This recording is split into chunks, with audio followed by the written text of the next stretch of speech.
The Sound Off Podcast. The show about podcast and broadcast. Starts now.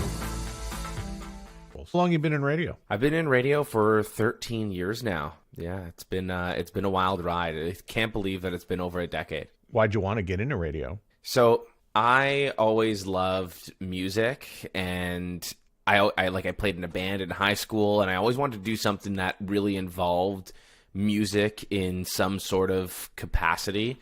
And when I was sort of graduating high school, figuring out what I wanted to do with my career, and like, oh, okay, you know, you do the typical thing that everyone says, like go to school, get a job, all of that. And I was like, I just knew I didn't want to do like an accounting job or anything boring like that. I wanted to work with music in some capacity. And I just sort of knew that, you know, playing in a band, especially in a punk band, the odds weren't in my favor.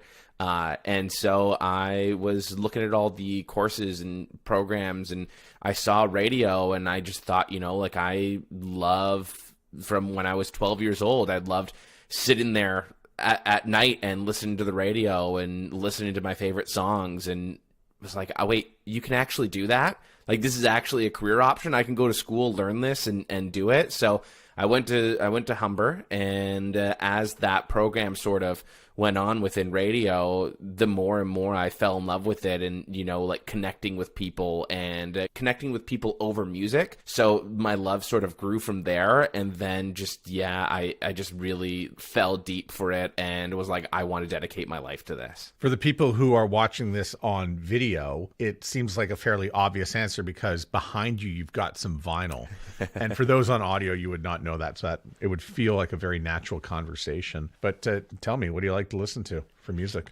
Well, like I sort of grew up listening to heavier music, and there was just like a weird pipeline, right? Like at 12 years old, I think I discovered Metallica, and I was like, ooh, this is like heavy and this is cool, right? And then I found Nirvana, and I was like, wait, you could put that much raw emotion into a song. And that kind of led me down my punk journey and a lot more into like emo music as well. And so now for me, I just love any type of music that has that raw emotion in it. And whether they're happier songs, sad songs, it's just like anything that really has that raw emotion is what gives me goosebumps and makes me, you know, just drawn towards the band and the music. If you look behind me, I mean, it's sort of a variety of stuff. I don't know if you can fully see all of them, but I mean, like, I've got Rancid back there for more of like the punk stuff. I've got some Modern Baseball for more of the emo stuff. I got the Pixies up there, got City and Color, the Wonder Years. So it's just kind of all that like pop punk, emo, punk type of music. And, you know, it's that type of stuff that really makes me excited. You a Bad Religion guy?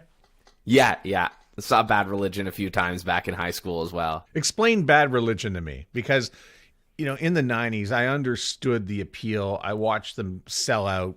Wasn't a big venue, but they still sold out in Edmonton. I used to get a lot of letters as music director of that station. It's like, well, you play all this hard rock like Metallica and Godsmack. How come there's no room for punk? And I believe in the research. And the punk music just never researched very well. So bands like Rancid and Bad Religion, we didn't often find a place for them on the radio station. I think I might have squeezed in a Bad Religion tune here and there just to appease the fans. But why doesn't punk work on rock radio, or why does it feel like there's not a big home for punk music on radio? I think because the whole genre of punk is very built on the DIY scene, and a lot of punk bands are sort of anti-capitalist, they're anti-mainstream, so there's a pushback. And so I feel like punk bands almost want to make their sound in a way where it doesn't fit with radio and that corporate mold. And I mean, like, there's different types of bands for everything, and there are bands that sort of fit that mainstream effect. We've seen bands in the 2000s especially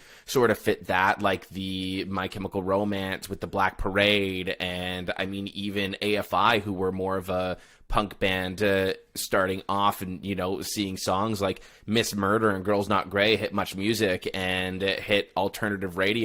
Those sort of fit but there was that sort of mainstream and commercial appeal, and they've sort of evolved. But you're never going to hear an old AFI song on the radio because it was more thrash punk, and it was more, well, thrash punk isn't the right type of genre for that type of music, but it's just the anti-mainstream in the sound and the vibe of the actual genre. It was built not to be on the radio, if that makes sense. I loved AFI Miss Murder. I thought that was a great song. And, you know, some of those bands that you mentioned, like in the 2000s, there was a bit of a hole for more punk music to make appearances on the radio. And you put this right on your Instagram. It says, I like sad songs that sound happy. And that sort of describes the whole emo thing. And you embrace it, and it's who you are. But I was adding songs as program director on a rock station. I didn't really understand too much about My Chemical Romance and bands like that. Yeah, but see, the thing is, like, bands like that, they have, you know, with My Chemical Romance, you have albums like Three Cheers where the songs had some mainstream appeal, but then The Black Parade comes out and all of a sudden it's like the anthem of a generation. But that's because that was sort of the point in time where My Chemical Romance really embraced like the mainstream side of it, and that was like their like rock opera ballad type of album, right, where that really blew them up. And now that's also why when you think back to 2000s emo, you think to My Chemical Romance. It's because they put out that one album that had that massive mainstream appeal. But a lot of the other bands like Rancid or Bad Religion, going back to what you were saying earlier, like they're from that like DIY punk scene, and they're not built to, like, the songs that they were writing weren't for that mainstream commercial success. What was your gateway radio station into music? What did you listen to on the radio, if you even did? Because I know you had an iPod, so maybe you spent more time listening on an iPod. It was a mix of both, right? Like, that's why I got into radio. I feel like I was one of that. I was like smack dab in the middle of that generation between radio and iPod. And I would spend my nights listening to The Ongoing History of New Music with Alan Cross, right? Like, that was it. And then, you know, The Edge also had a bunch of punk and metal shows that were going on late at night when I was a kid, and I would, you know, get home from school and go into my basement. We had an unfinished basement, and I would like practice skateboard tricks while listening to 102.1 The Edge. Your first radio experience, like professional experience? Yeah, going into a station. And I don't want to say where you got paid because I don't want to, you know, I don't want to dissuade you from talking about any intern experiences you might have. So my first real experience in a professional radio station was an intern experience, and it was actually with Cash Connors at Kiss 92 back in 2010. That only lasted a few months because then they went through some changes over there, and they got rid of the interns because they just couldn't manage it with all of the changes that were happening in the station at that time. But I mean, like, that was just my first real experience in a professional station, working with someone like Cash Connors, who was a professional. He was always awesome with me, and basically like helping him prep out the show and getting real. That was my first real taste of real professional radio, right? You know, he'd be like, I have all these artists coming up. This is what I'm talking. Like, look up some artist news. And I was almost like a little bit of a content producer there as this 18-year-old in a radio station, sitting there like looking up stuff, answering phones, and like taking requests from people when, you know, the phone lines were just constant at that time as well. That was my first real experience working with a professional radio station. And at one point you did move out west. Yeah. So my career kind of goes, had that internship for a couple of months. That ends. I go back to school. I still had a year left in school. And then towards the end of my final year, this lovely man named Scott guest speaks at in one of our classes. And after that class, I went to him like, hey, look, you know, I'm looking for internship or board op opportunities, like entry-level gigs. And he had told me that we have an internship program coming up for the summer. He's going to be hiring for that soon, and to shoot him an email. And now he was the APD at AM 640 at the time. And so I shot him an email, did my internship with him. When my internship was over, I volunteered until a board op position came up. Board op there for a couple of years. And when I realized that, you know, that entry-level position wasn't going to result in anything on air within the greater Toronto area, I'm like, you know what, I really want to be on air. I know I'm going to have to pack up and move out west. It was something that we were told in school all the time, right? Like, pack up, move out west. And so I finally did it, went out to Peace River, Alberta, worked at a country radio station, doing middays out there. And that was my first real experience of being actually on air. And man, when I tell you that I was so out of my comfort zone, because now I'm in another part of Canada. It was also new to me. I'm working on a country radio station. I've never listened to country music in my life before then. And looking back, I made so many awesome friends, such an amazing experience. I recommend any new person to the industry to sort of move out west and get that experience. It was just like the coolest thing. And then from there, I did some stuff in Thunder Bay and then worked my way back down into Southern Ontario. Was working in Wingham for a while and Barrie. And yeah, that's sort of the story of my career. Give me the country artist whose name you mispronounced in Peace River. Oh, whose name I mispronounced? I don't know, because here's the thing. I get to Peace River and I was very upfront with the PD, like, hey, look, like I know I'm joining a country radio station. I just really want to do radio. I don't know much about the genre. I'm going to learn. And so the second I got there, we went into the studio and he went through the full log in Media Touch and was like, all right, how do you pronounce this person? And I would say it, and I got majority of them wrong, and he would correct me. So at least this way, when I went on air, I was saying their names right. And if I had an artist that I didn't know how to pronounce, I would run to his office or to someone else's office and be like, how do I pronounce this person's name? That's awesome. Tell me about Thunder Bay. Just because I when I think of Thunder Bay, I think of a very competitive radio market. Two companies. I think there's about 6-7 stations in there, maybe even more. But there's nothing around. Like it's a big market, but also remote. Yeah. Thunder Bay is like the largest city in northwestern Ontario, and that's sort of the hub for all of those smaller communities. And working in Thunder Bay was honestly, I have so many amazing things to say about Thunder Bay. Honestly, like a part of me left my heart in Thunder Bay. I loved that city. I loved the people there. It was just the coolest experience. And, if I didn't have friends and family over here that I was working towards getting back here, I'd probably still be in Thunder Bay. Like, there's just so many amazing things to say about that city. I mean, I was even DJing people's weddings on the side. When I left, friends were telling me, listeners are asking where you went. And it was just, I really did leave a part of my heart in Thunder Bay. So many amazing things to say about that place. And in terms of competitive market, there two companies that I guess really go at each other, right? Yeah, I think it's Dougal and Acadia Broadcasting, which were the big two up there. And then I think they have CBC as well, but CBC really wasn't a focus in terms of that competitiveness, but it's competitive. Like those two companies, at least when I was there, were really gunning for each other all of the time. And then you moved to Wingham? Getting a little closer to home? A little closer to home. Now I'm within a 2-hour drive of home, which was nice. And, being able to go home on the weekends and family events and all of that and not having to hop on a flight. So that was really exciting. And Wingham, I worked for Blackburn out there. And that was another great experience because I think I'm one of those people that's very fortunate that I've worked with so many great people in this industry. I feel like as this industry gets smaller, the people just get better, as weird as that sounds. But it's just like people that are in the industry genuinely want to be there. They are super friendly, and the industry has a way of weeding out a lot of the people that don't belong there or don't truly want to be there. And a lot of those big egos, right? Like a lot of those big egos really aren't in radio anymore because radio isn't the same as it was back in the 80s and 90s when we saw a lot of those big egos that were kind of running things. And I don't actually know what it was like because I wasn't around back then. But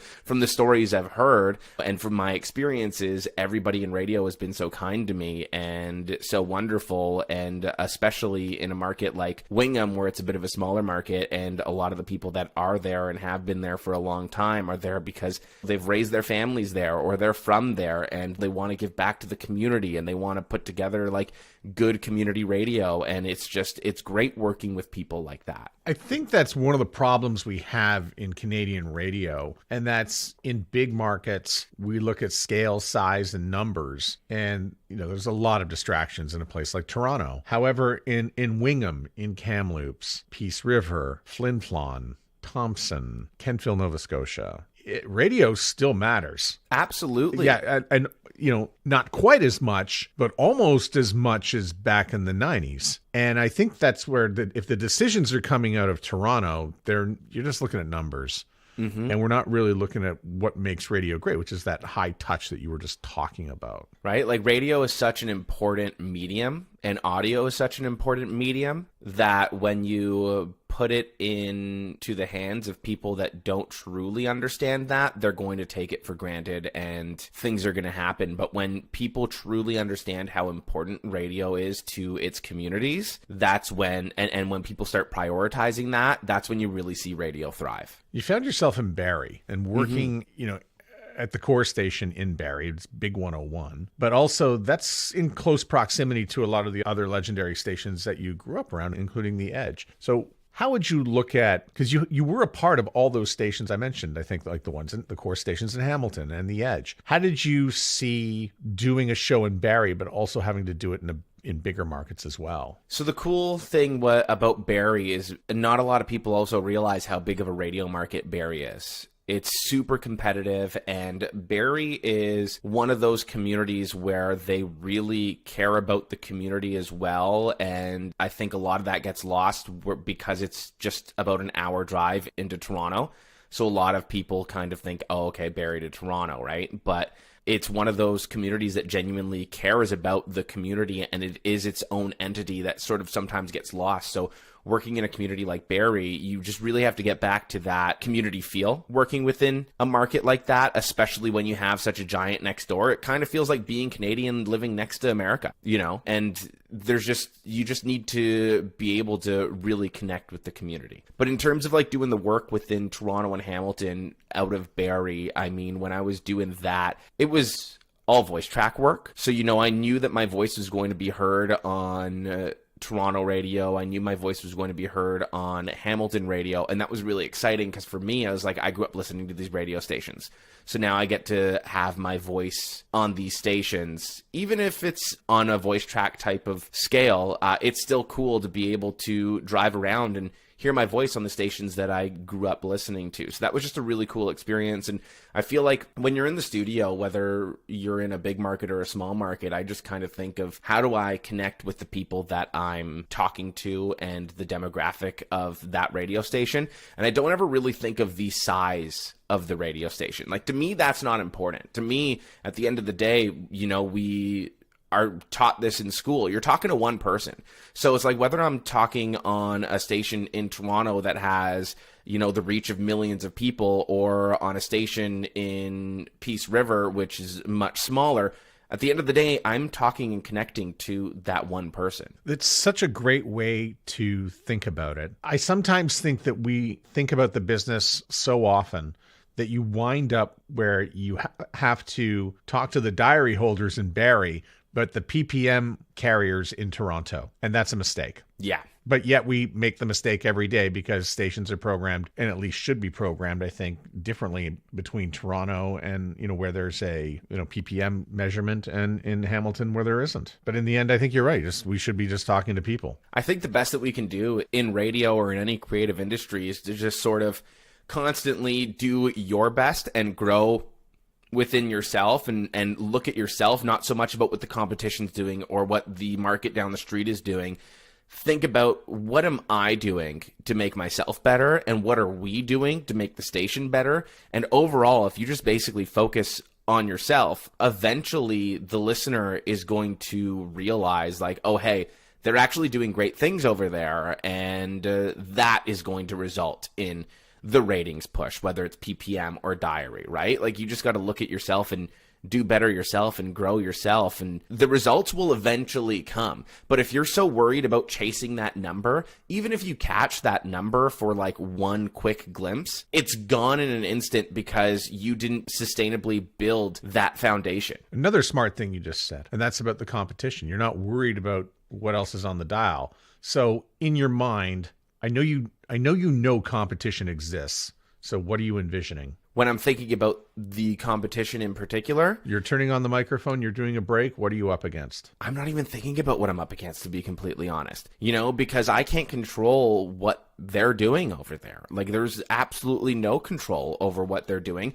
I just want to do the best that I can do and hope that the listener or my audience feels that it is better than what the competition is doing. So I like that answer. I accept that answer. I also would have accepted that you're up against all the shit people got to do in a day. That too. Yeah. Yes, because it's true, right? Like you're trying to break their attention or their schedule. The thing is about radio too is that a lot of the times, like you said, they're doing a lot throughout the day. And a lot of the times people aren't listening to the radio that maybe us radio people are listening. They have it at maybe volume 5 and a little bit of a song is down there. And it's like, how do you break through all of that noise of the guy that just cut them off or, you know, the phone call that they're getting? How do you break through, or even the conversation they're having in the car with their friend? To break through that is a whole other challenge. It's the same thing with radio as it is with social media, right? Like you have so many seconds to sort of catch their attention and get them to either stay with your video or to turn up the radio and hear what you're saying. That there just are so many things that you're competing with in radio. And you're right, though. We shouldn't worry about it, especially 2 seconds before you're about to go in the air. One of the things that you've done, I think, really well, and I need you to speak to this because I know we have an older audience, at least a portion of the older audience, who kind of struggle with keeping social media skills and other tech. But you're a millennial. You're not afraid of any of this stuff. You had the iPod, you threw that away. You probably were first in line to get an iPhone. You have all sorts of toys. You're using great video content.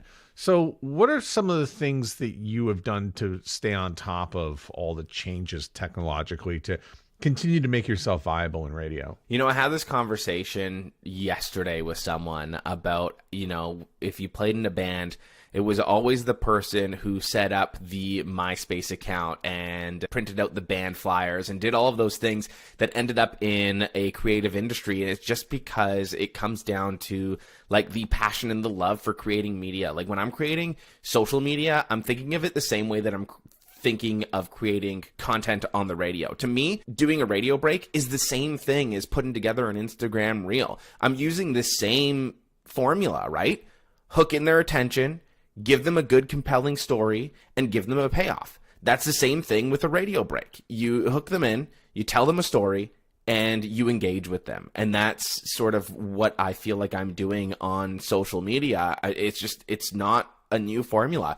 But in terms of, like you said, like staying up with the tech, I am a millennial. You know, I was on MySpace at 12 years old and like talking to bands and coding my page. And then MySpace moved into Facebook and, you know, interacting with friends and doing all of that on Facebook and Instagram and all of that. Like when I went to Peace River, I set up their Instagram account. I really pushed the Facebook page hard because when I got there, they were like, "Oh, this is in a Facebook town." And I was like, "Oh yeah, I bet."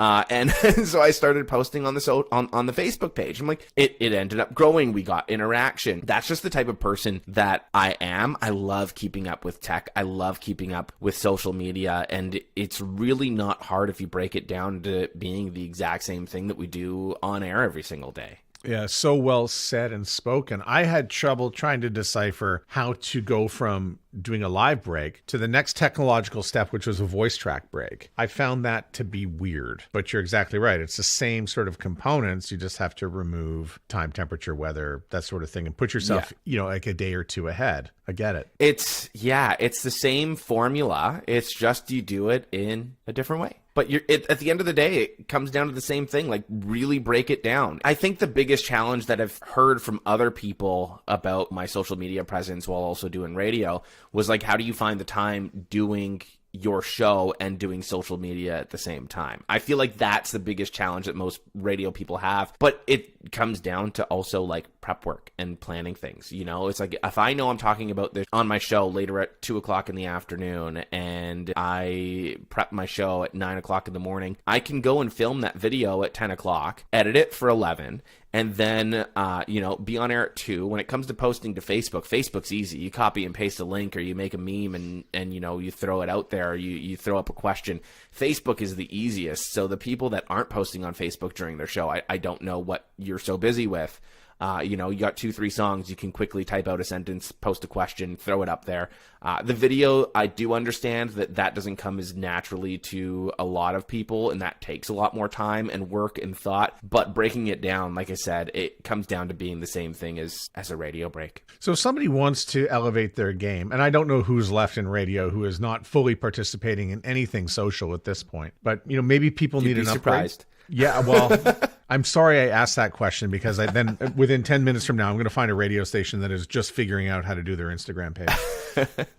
But what are some of the tools of the trade right now that you think would be the minimum for somebody to really participate in going full on social? Like, is it iPhone? Should they maybe look at a Samsung device? Is there what are some of the toys that you would look at? What can they have in their computer? What's a good webcam? What are some of the things that you would be like, I gotta have this before I get to work? Absolutely a smartphone. I mean, most of my videos, if not all of them now, are just shot with this. It's not even a fancy iPhone either. It's a 13. It's just the regular one. It's not a Pro. It's not, and I shoot with my front-facing camera, so I can actually see myself.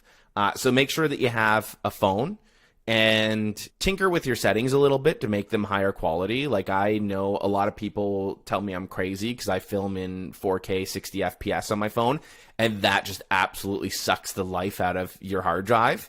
But, film in better quality, and then I edit within CapCut. CapCut is the one on the phone app that I would recommend. That's how a lot of people do the fancy captions and transitions and all of that. CapCut is honestly the best free to use editing software for your phone. And just honestly, like, teach yourself, learn, take that initiative. There are so many different accounts on TikTok, on YouTube, on Instagram that'll show you how to edit videos and do cool effects and do captions and all of that. It's just a matter of actually taking that initiative and wanting to do it. I'm just writing down all those notes. Yeah, absolutely. Seems to be, such good stuff. Why is it that you're so unafraid to try stuff? And when I mentioned that, it's like putting the camera at 4K. Who's got space for that? Like, I could put my camera at 4K, but I'm just tired of getting the iCloud notice that I'm out of space. I know, I am too. But I'll go back and just delete a bunch of the old video. Once my video is posted or it's edited and saved down, I go back and delete everything but the final product. So that frees up all of that space again. Just have to actually do it, which sometimes, if you go through my camera roll. Yeah. If you go through my camera roll, there's a lot of bad takes that I forgot to delete, and that's probably hoarding a bunch of storage. But every now and then I'll go and clean that all up. But yeah, storage is the biggest issue. But when it comes to actually creating the content, I mean, there are so many other free tools that you can use that, like CapCut, that can just get you started, right? And then once you kind of get on a roll with things, then you go from there and you upgrade your equipment and you find the paid features that you can't live without, and you just kind of go from there. But to actually get started, you really don't need more than an iPhone. So your time at Chorus came to an end. You did 4 years. You started before the pandemic. And you went right through the pandemic. And then, November 2023, I read at least that you were not going to be part of that anymore. I'll assume that was a business decision that was made. Yeah. Because I don't think you're short of any skills. Well, I appreciate you saying that. But yeah, no, I started in 2019. I sort of took that leap from Wingham. And I was doing afternoon drive, and I was the music director over there, but I really just wanted to make my way into a bigger market and once again get closer to home. So I reached out to Mark Cameron, who was the PD at the time. And I'm like, hey, we've had a few conversations on Twitter about the Gaslight Anthem, a band we both love. And I'm like, I want to get to Barrie. Like, that's a goal of mine. And he reached out and was like, hey, I actually am about to have a swing announcer position open up if you want to apply for it. So I applied for it. I'm like, you know what? Why not? I know it was part-time and it was weekends, and why would you go from full-time afternoons into part-time weekends and do all that? But I just really wanted to take that leap into a larger market, into being closer from home. And I knew that I could move back in with my parents for a little bit while I was kind of getting settled in there. So it was like, I'm just going to make this leap of faith and do it. And then I did it for about a year until I was like, okay, I've been doing this for a year now. I need to start figuring something out. And then I get the notice that, Mark was going to be stepping off air as the afternoon drive announcer. He was being promoted to regional PD, so they're going to hire for an afternoon guy. And I'm like, oh, okay, cool. This is my way in. And then I did the interview, I went through the process, and the pandemic hits. So now I'm like filling in for the afternoon drive role throughout the course of the first, few months of the pandemic, because obviously they weren't going to, hire me at such a time, March of 2020. They weren't going to hire me on and take on a new salary. So I just grinded it out, did it throughout the pandemic. And then finally, when things started to ease in October, they gave me the full-time contract for afternoon drive and music assistant.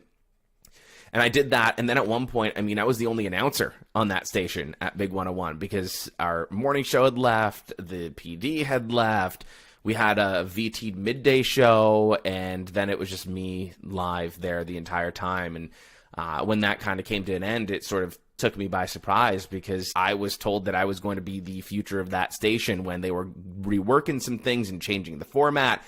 And then come November, it was just, hey, budget cuts, the company's not doing too well. We got to get rid of someone. And unfortunately, that's going to be you. And you were the only one at the station. Is there anyone at the station now? There is, because they ended up moving someone from Toronto into another position. And then there's just a whole bunch of changes that have kind of happened there since I've left, and I haven't really kept too much of an eye on what's happened since I've left. I've really been focusing on my future and where that's going to be and end up, and have really been grinding towards finding another radio gig and focusing and doubling down on my social media. I've had a few paid brand deals, and I've just really been looking forward rather than looking back. So I don't know much about the changes that are happening or ongoing over there, to be completely honest. But you do know enough about radio to be teaching. Yes. You're at Mohawk. Yes, and that was a really exciting change, and I honestly didn't think that I would love teaching as much as I do. It was, one of those things where I got laid off, needed a gig, was put in touch with the program coordinator, Sam Cook, at Mohawk, and she was like, hey, let me pass your stuff along to my boss, and then all of a sudden I'm in conversations and got hired the day that I talked to them. Officially. And yeah, like I said, I really didn't expect to love teaching as much as I really do. And I think that's because I just have such great students, and seeing those students and the bright eyes and bushy tails that they have and the love and passion that they have, that's enough to really rejuvenate you and make you feel new again. And they genuinely want to learn, and they're excited, and they're good at what they do. And yeah, I could go on about my students because they're honestly the best. So you've already helped out the older generation right now, like Gen X people, or maybe some older millennials who might not be fully immersed into the social or all the skills that it takes to do great content these days. But now here you are teaching Gen Zs. So I find it funny because so many Gen X broadcasters have been banging on millennials for a bunch of things. But here we are, we're speaking to a millennial who's now teaching the Gen Zs. What's going on down there?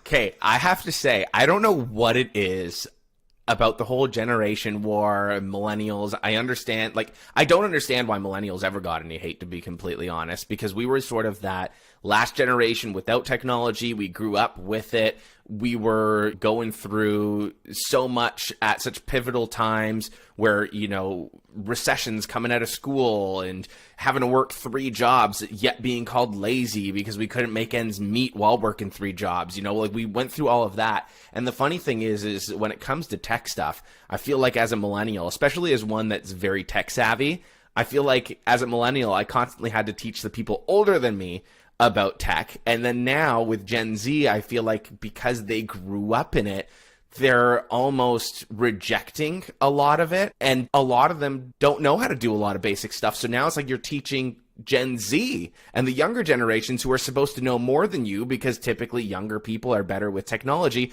And so it's like we're kind of caught in the middle where we're teaching the older and the younger about tech stuff. What are they teaching you? They are honestly teaching me that it's basically okay to just be who you are unapologetically, which is something that I think we all sort of learn as we get older.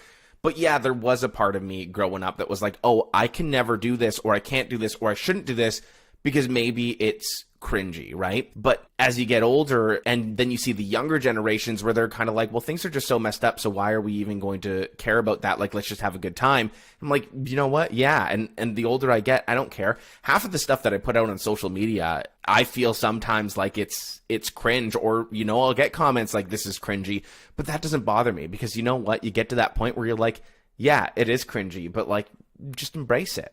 What excites them about radio? I think they get excited about, you know, the same thing that we get excited about, right? It's about the music. It's about connecting with people. Like, that's the great thing about radio and the medium, is that you get to listen to music and connect with people. That's the basic standard of radio, and that hasn't changed from the inception of radio to today. You see all of the changes within the business, but like, take away the business and the actual part of radio that everyone loves is the same then as it is now. It's connecting, and it's the music. I never found that we were in a generational war, although I do think that there is always questions being asked, you know, especially about millennials, like what makes them tick and how do we get the most out of them to work in the previous work structures that we've had before. I think from the conversation we've just had, I kind of feel that millennials have spent so much time customizing, and, you know, whether it's an iPhone, whether it's their life, whether it's eventually it became work from home, customizing so many parts of life, that one of the big expenses from that generation is connectivity and shared experiences, because there's so few.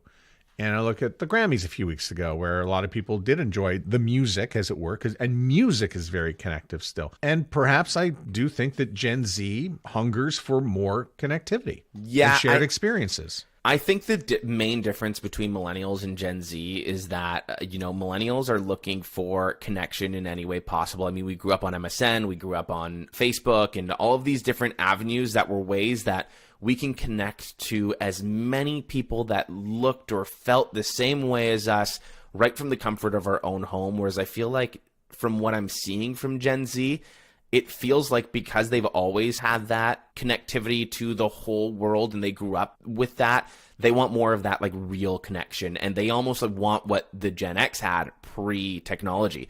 We're seeing trends with Gen Zers that are ditching their iPhone for flip phones because they're just like, you know what, I'm just overly connected and I'm sick of it. Isn't that wonderful? It is in its own way. I can't imagine ever doing that now as a millennial. I don't think I could ever ditch the iPhone for a flip phone.